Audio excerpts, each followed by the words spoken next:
بہت ضروری ہے کہ امیر کے اختیارات کے بارے میں بھی ہم جان لیں۔ ظاہر سی بات ہے کہ یہ امیر شرعیہ کا مسئلہ ہے۔ امارت شرعیہ جو ایک پلیٹ فارم ہے اور اس پر ایک امیر کو انتخاب کیا جاتا ہے جو صوبے بہار، اڑیسہ اور جھارکھنڈ کا متفقہ ایک امیر ہوتا ہے۔ کیا واقعتاً یہ وہ امیر ہے جس کے بارے میں اللہ کے رسول صلی اللہ علیہ وسلم نے حکم فرمایا تھا؟ کیا یہ جو امیر شرعیہ کا رتبہ ہے، کیا بعینہ وہی امیر کا ہے کہ جس طریقے سے ان کی بات ماننی فرض تھی، کیا آج کے امیر کی بھی بات ماننی فرض ہوگی؟ یہ سوال نہایت اہمیت کا حامل ہے۔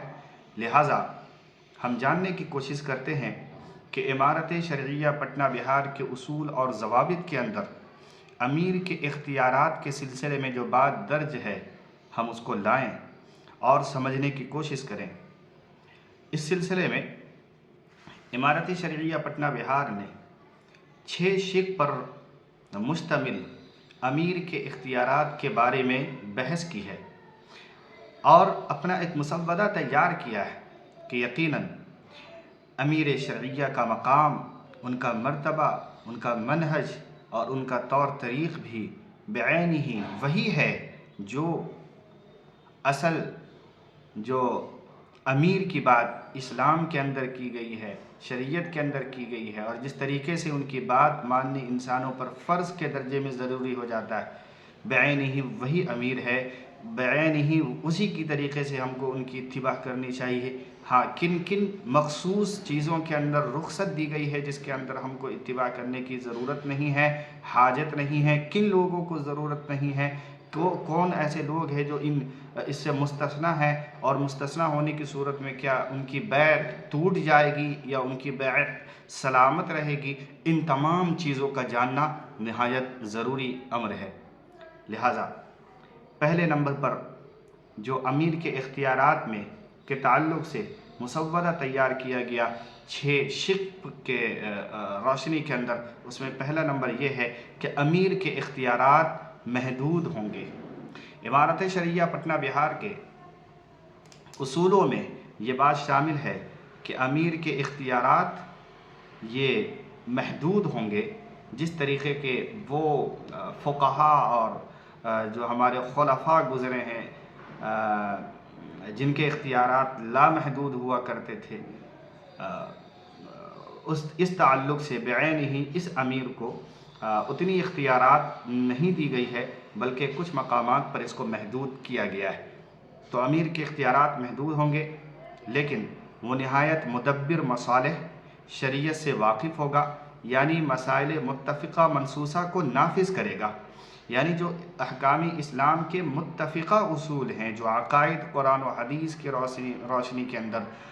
جو ہے تمام مسالک کے اعتبار سے مسلمہ ہیں، اس کو نافذ کرنے کا وہ پابند ہوگا، اور اس کے اندر تمام کے تمام مذاہب کے لوگ، مسلک کے لوگ شامل ہوں گے۔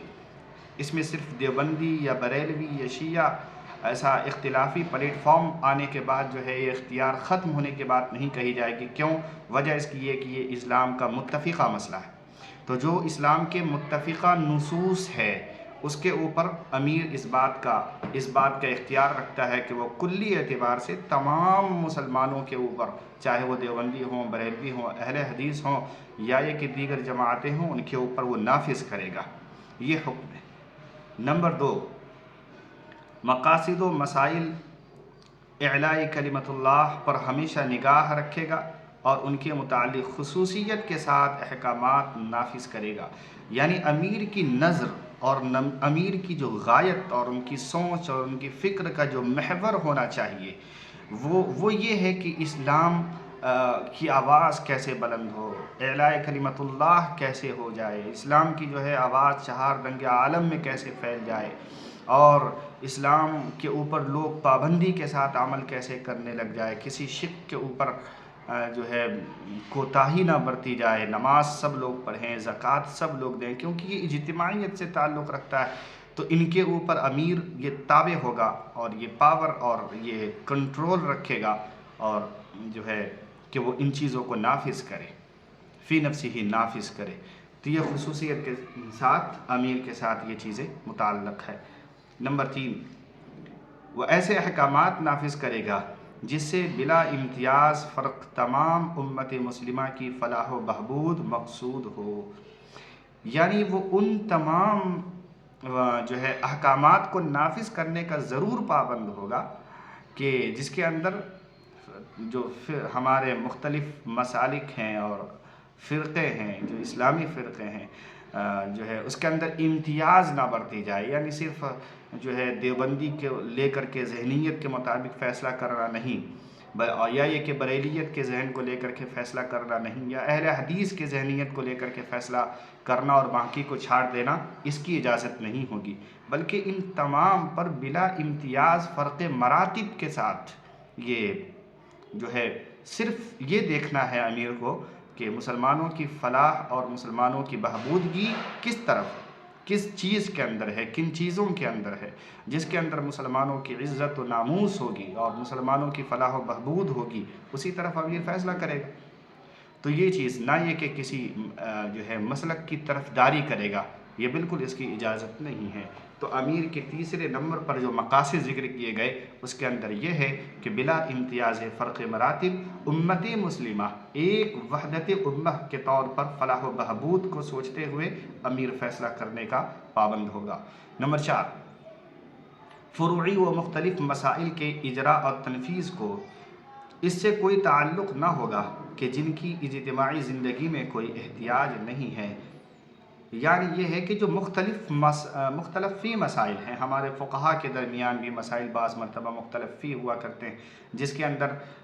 بعض علماء کی آراء اس طرف ہوتی ہے، بعض علماء کی آراء اس طرف ہوتی ہے، بعض کسی مسئلے پر کسی کے قول پر دیوبندی حضرات عمل کر رہے ہوتے ہیں، حالانکہ وہ بہت زیادہ جو ہے فرض اور واجب کے درجے میں نہیں ہوتا، بس ایک یہ کہ مسائل ہے اور اس کے اندر علماء کا اختلاف ہے۔ اگر ایسی صورت ہے تو اس کے اندر جو ہے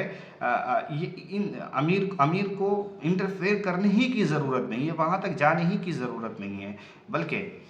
جو ہے اس تعلق سے تمام علماء، تمام مسالک، تمام اہل ذہنیت کے لوگ یہ آزاد ہوں گے کہ جس پہلو پر چاہیں عمل کریں۔ اگر چاہیں تو وہ امام اعظم کے جو ہے امام اعظم ابو حنیفہ کی تقلید کریں، یا ایک امام جو ہے شافعی کی تقلید کریں، یا احمد ابن حنبل کی تقلید کریں، یا امام مالک کی تقلید کریں، یا یہ کہ اس کے علاوہ اگر کوئی چاہتا ہے کہ غیر مقلد بن کے رہے تو اس کی بھی اختیار، اس کو بھی جو ہے نہیں کچھ کہا جا سکتا ہے، بلکہ وہ اختلافی مسائل، اس لیے امیر ان چیزوں کا پابند نہیں ہے کہ اختلافی مسائل کے اندر وہ انٹرفیئر کرے۔ نمبر 6، مختلفی مسائل کی بحث و تمحیص کو نہیں روکے گا، یعنی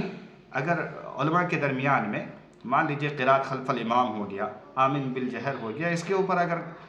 کسی جگہ بحث و مباحثہ چل رہا ہے تو امیر انٹرفیئر نہیں کر سکتا ہے کہ وہ جا کر کے روکے، چونکہ وہ دیوبندی یعنی امام اعظم ابو حنیفہ کے مسلک کو فالو کرتا ہے، لہٰذا وہ جا کر کے روکے کہ بھئی ناف کے نیچے ہی ہاتھ باندھنا ہے، سینے پر ہاتھ نہیں باندھ سکتے، اس کی اجازت نہیں، بلکہ ان چیزوں سے دور رہے گا۔ یہ مختلفی مسائل ہیں، لیکن جنگ و جدل اور فساد کے موقع پر ہمیشہ امیر یہ کوشش کرے گا کہ فساد رکے۔ مثال کے طور پر قرات خلف الامام پر بحث و مباحثہ اتنی طویل ہو گئی کہ جھگڑے اور نزاع کی صورت پیدا ہو گئی، تو اب امیر کو اختیار ہوگا کہ وہ آئے اور جھگڑے کو دفع کرے، نہ کہ کسی کی طرفداری کرے، بلکہ جھگڑے اور جو ہے نزاع کو ختم کرنے کے لیے امیر آئے گا، اس بات کی اس کی اجازت ہے، لیکن فی نفس ہی اس تمحیص کو لے کر کے نہیں اٹھے گا کہ میں کس طرف ہوں۔ لہٰذا نمبر 6 پر مختلفی مسائل کی بحث و تمحیص کو نہیں روک سکتا ہے، ہاں یہ کہ جنگ و جدل اگر پیدا ہو جائے، یا یہ کہ لڑائی جھگڑے کی صورت پیدا ہو جائے، یا فساد کہیں پر واقع ہو جائے، تو پھر اس کے بعد اس کو روکے گا اور بزور طاقت روکے گا، اس کو اختیارات دیے گئے۔ نمبر 6 بہت اہمیت کا حامل، نمبر 6 یہ جو سکھ ہے اس کو سمجھنے کی ضرورت ہے۔ نمبر 6 کے تعلق سے جو ذکر ہے وہ یہ ہے کہ امیر کا عمل اور امیر کا خیال، امیر کی سوچ، امیر کی فکر تمام مسلک اسلامیہ یعنی فرقہ اسلامیہ کے لیے واجب الاتباع نہیں ہوگا۔ یہ بہت ضروری اور اس کے اوپر ماشاءاللہ بڑی سیر گفتگو کی گئی ہے اس شق کے اندر کہ امیر مثال کے طور پر اگر دیوبندی ہے یا یہ کہ امیر بریلوی ہے یا اہل حدیث ہے تو اس کی جو سوچ ہے، اس کی جو فکر ہے، یا یہ کہ ان چیزوں کے اندر نہ ہوں لیکن کسی مسئلے کے اندر امیر یہ چاہتا ہے کہ میں یہ مانوں اور میں اس بات کو پسند کرتا ہوں اور میری پسند کو تمام پورے بہار والے اور اڑیسہ والے اور جھارکھنڈ والے اس کو ماننے لگے اور جو میں کہتا ہوں وہی کہنے لگے، جو میں سوچتا ہوں وہی سوچنے لگے، حالانکہ وہ وسیع النظر ہو اور اس کے اندر حلت اور حرمت کے مسائل نہ آتے ہوں، تو پھر امیر کو اس بات کی اجازت نہیں ہے کہ وہ اپنی سوچ کے مطابق تمام فرقہ اسلامیہ کو بھی اپنا ہم نوالا بنا لے، نہیں، بلکہ اختیارات ہوں گے اور تمام کو اختیارات ہوں گے۔ اسی لیے فرمایا کہ جس عالم کی تحقیق امیر کی تحقیق کے خلاف ہو اور وہ اس بنا پر اس مسئلے میں امیر کی اتباع نہ کرے کہ میری تحقیق امیر کی تحقیق کے خلاف ہے، امیر کی تحقیق کچھ اور ہے کسی مسئلے کے اندر اور کسی عالم کی تحقیق یا عالم موجود ہے، یہ غیر عالم نہیں، غیر عالم کو اس بات کی اجازت نہیں، ہاں عالم ہے اور اس کی تحقیق کسی مسئلے کے اندر ہو گئی اور جو ہے امیر کوئی اور تحقیق پیش کرتا ہے، تو یہاں پر جو ہے اگر وہ عالم امیر سے اختلاف کرتا ہے تو اس کو مکمل حق ہوگا اور وہ کر سکتا ہے اور یقیناً کر سکتا ہے، اس میں کوئی دو رائے نہیں اور کوئی حرج کی بات نہیں، اور یہ اختلاف کرنے کی بنیاد پر اس عالم پر طعن اور تشنیع نہیں کیا جائے گا، اس کو نہیں روکا جائے گا اختلاف کرنے سے، بلکہ وہ اپنی تحقیق کے مطابق امیر سے اختلاف کر سکتا ہے اللہ کے لیے، لہٰذا اس بات کی اجازت ہے اور صاف طور پر لکھا ہے کہ اور ایسے کرنے والے عالم کی بیعت بھی نہیں ٹوٹے گی، یعنی جو امیر کی تحقیق کے خلاف ان کی تحقیق ہو لیکن تحقیق کا مادہ بھی شریعت اسلام کے اصول ہوں جو فقہاء نے مرتب کیے ہیں، اس روشنی کے اندر اگر امیر کی تحقیق کے خلاف اگر اس عالم کی تحقیق ہوتی ہے تو یقیناً امیر کی اتباع کرنا کوئی ضروری نہیں، اور اس صورت میں اس عالم کی جو بیعت ہے امیر کے تابع وہ ٹوٹے گی بھی نہیں، وہ بالکل بعین ہی ویسے رہے گی جو پہلے تھی، اختلاف کرنے سے بیعت نہیں ٹوٹے گا، یہ شق لکھا ہوا ہے۔ اور آگے فرمایا کہ کتنے مسائل میں ہیں جن کے اندر حضرت عبداللہ ابن عمر رضی اللہ تعالیٰ عنہ بہت بڑے صحابی، انہوں نے اپنے والد یعنی خلیفہ وقت حضرت عمر بن خطاب رضی اللہ تعالیٰ عنہ سے بہت سارے مسائل کے اندر اختلاف کیا تھا۔ اب دیکھیں ایک صحابی اور ایک خلیفہ، صحابی اپنی تحقیق کی بنیاد پر اختلاف کر رہے ہیں ایک خلیفہ حضرت عمر رضی اللہ تعالیٰ عنہ سے، اور حال یہ ہے کہ آج کوئی بھی انسان حضرت عبداللہ ابن عمر کے بارے میں یہ نہیں کہہ سکتا کہ انہوں نے اختلاف کیوں کیا امیر سے اور اس کی بیعت ٹوٹ گئی، یا یہ کہ انہوں نے ایسی کوئی بات نہیں ہے اسلام میں، ماشاءاللہ ان کی تحقیق پر آج امت عمل بھی کر رہی ہے۔ اسی بنیاد پر آگے دیکھیں اسی طریقے سے حضرت عبداللہ ابن مسعود ہیں جو خلیفہ وقت حضرت عثمان ذی النورین رضی اللہ تعالیٰ عنہ سے بہت سے جزئیات کے اندر اختلاف کیا ہے، مسائل کے اندر اختلاف کیا ہے، تو کوئی مسئلہ نہیں، آج تک کوئی اس بات کا قائل نہیں ہے کہ حضرت عبداللہ ابن مسعود رضی اللہ تعالیٰ عنہ کی بیعت ٹوٹ گئی، نہیں، لہٰذا اس بات کی اجازت ہے کہ جو شخص امیر سے اختلاف کرتا ہے، علمی اختلاف کرتا ہے، حلت اور حرمت کا مسئلہ نہیں ہے اور تحقیق کی بنیاد پر ہے تو اس کو حق پہنچتا ہے کہ وہ کرے۔